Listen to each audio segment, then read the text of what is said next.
मैं एक cognitive expert हूँ और न्यूरोसाइकोलॉजी असेसमेंट खुद से करती हूँ। तो लोग मुझे पूछते हैं कि ये न्यूरोसाइकोलॉजी असेसमेंट से फ़ायदा होता क्या है, क्योंकि मैं जब उनको कहती हूँ कि आपको 2 घंटा मेरे साथ बिताना होगा, तो वो हमेशा ये जानना चाहते हैं कि न्यूरोसाइकोलॉजी से मदद क्या होगी, आप करते क्या हो। तो मैंने सोचा कि क्यों ना आज मैं आपको ये बात बताऊँ। न्यूरोसाइकोलॉजी में मैं पेशेंट की बहुत सारे साइकोलॉजिकल पैरामीटर्स और कॉग्निटिव पैरामीटर्स चेक करती हूँ। फॉर एग्जाम्पल, मैं उनकी मेमोरी चेक करती हूँ, उनका डिप्रेशन है कि नहीं, एंजाइटी है कि नहीं, उनका स्लीप पैटर्न कैसा है, उनका स्लीप डिरेंज्ड है क्या, क्वालिटी ऑफ लाइफ कैसी है, उनका साइकोलॉजिकल पैरामीटर्स कैसा चल रहा है, वो क्या सोच रहे हैं, उनके सोच में क्या प्रॉब्लम हो रही है, वो सब मैं उस 2 घंटे में चेक करती हूँ। अब आप बोलेंगे कि चलो आपने चेक कर लिया, उससे मदद कैसे होगी हमको। मैं आपको कुछ एग्जाम्पल देकर बताना चाहती हूँ। मेरे पास 7 दिन पहले एक कपल आया, दोनों आपस में लड़ रहे थे। वाइफ कह रही थी कि मेरे को मेमोरी की इशू बन रही है कुछ 6 महीने से,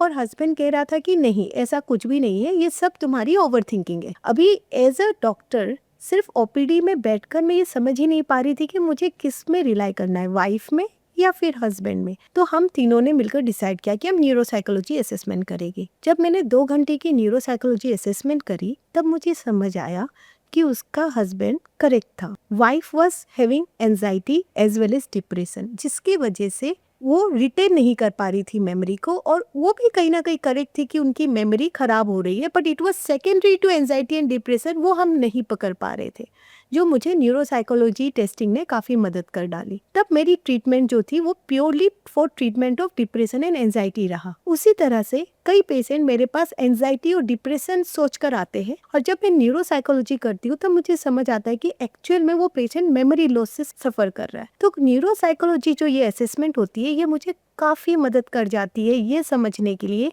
कि मेरी ट्रीटमेंट होनी क्या चाहिए। ऐसा नहीं है कि डिप्रेशन है तो मेमोरी लॉस नहीं हो सकती। कई न्यूरोसाइकोलॉजी में मुझे पता चलता है कि दोनों से सफ़र कर रहे हैं। तो अगर मैंने सिर्फ एक ट्रीटमेंट की होती तो दूसरी ट्रीटमेंट रह जाती, जिससे मेरी जो ट्रीटमेंट है वो अधूरी बन जाती।